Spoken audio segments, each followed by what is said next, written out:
This is a hot take, but you feel like an imposter because you probably are one. You're probably living in an identity that you've built, or maybe the identity that your family expected of you, or maybe the identity that society has placed on you. Not the one that God gave you, not the one He wants you to have. I want you to read this verse, and then this one.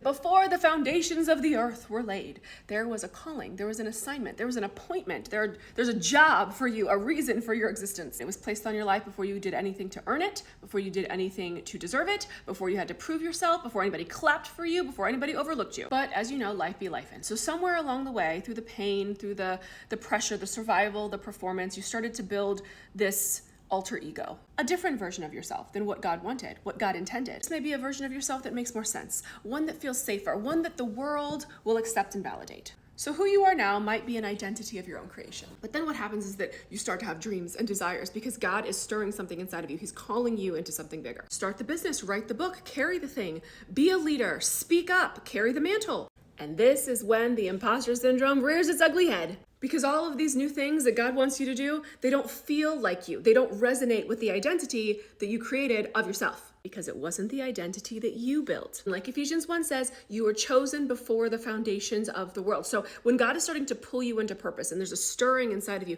this is not an improvisation. It's a revelation. Because the new identity, the identity that He's wanted for you all along, is starting to bubble up. This is good. Yes, it's gonna be a little uncomfy. It's gonna feel foreign because remember, this is not the identity that you conjured up for yourself. This is God's version. And that's a version of you that you may not have met yet, but God has, and He's done it all along. And now it's time for you to step into it.